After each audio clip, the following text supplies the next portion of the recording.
to come together as a community. For sure. Consistently. Can we please talk about consistency? We ain't talking about like posts on social media for a week and it's real cool. We're done. We're not going to go to Target right now because, and then a month from now, we're going to Target. No, we need to find our places, that the Black-owned places that are doing the same things, and go there and support and pour our money into there. Because truth be told, is if you spend the money at our Black places, then it will continue to be able to bring more stuff to it, build up their spots, and they will become the targets. But if we don't pour our money into them, it's not going to work. Here we go.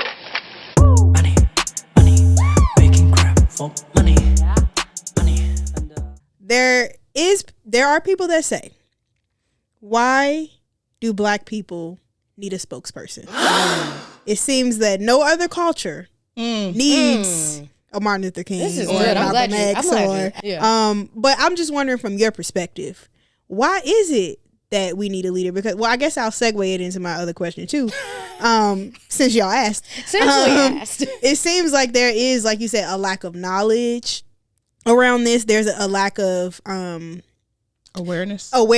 Yes. With who runs what, where we need to show up. And I feel like it's a lot of, I don't want to say blaming, but like I feel like if the people who are running these things don't know what we need, then how are they going to get done? So it seems to me like that's why we may need a leader. But I guess I want to know from your perspective, why do Black people need a spokesperson? I do not believe, and I think this is part of the story that we were sold. Okay.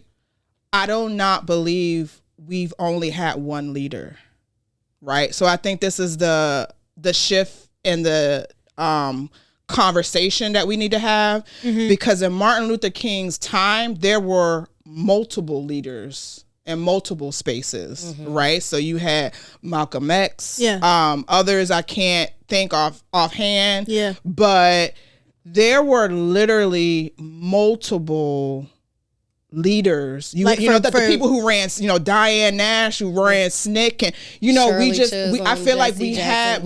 It was the real conversation is the loss of community, the loss of us getting on the same page.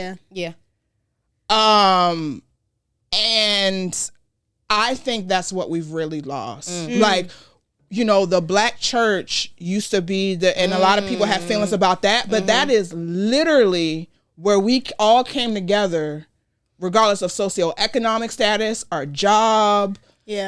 That's where we organized sit-ins. That's where we so on. So the HBCUs, same thing. You know what I'm saying? So what we don't have consistent spaces where we gather and come up with a unified purpose and leaders that show up in that space who are also coming together and having conversations about, okay, so when we go back into our spaces, what are we telling people about what we want and the agenda that we're going to push forward? Because I'm so embarrassed as an active person in the Urban League, but there's a very prominent leader in the Urban League.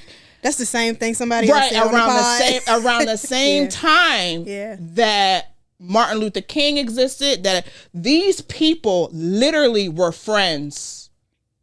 And they got together. I mean, Martin and Malcolm X is a difference because, he was against it. But then after his trip to Mecca, but ultimately these people knew each other.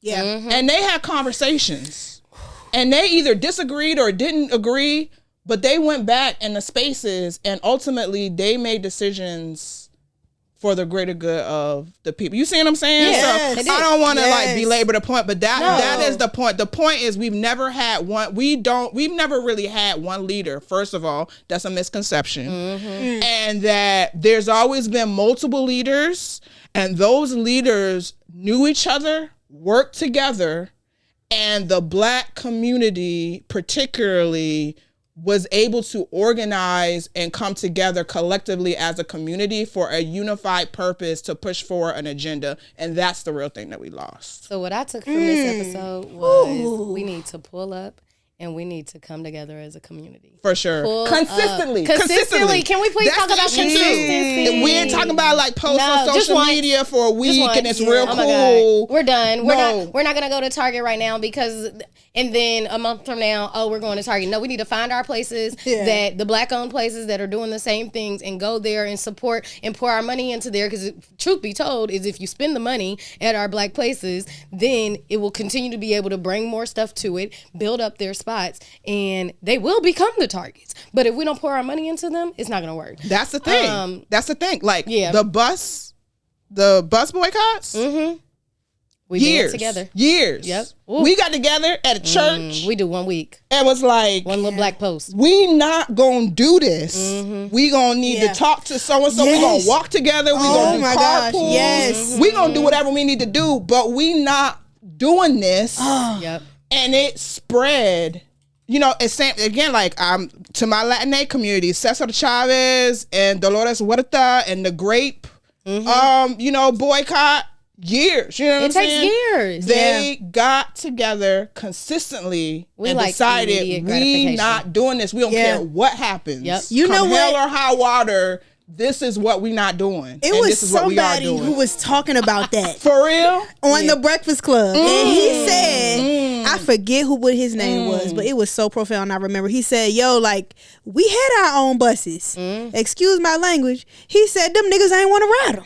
I mean, he said after the bus boycott happened and the white people noticed that they needed us and they let us start getting on, they started riding them buses. So he was like severely like just disappointed in the culture. But he was from that time, from the 60s and stuff like that. So like I feel like we can do it, but then when something better comes along, we hop on that train. So what you said about consistency is so important. Yeah, it's a consistency. You realize it's a long game. Yep.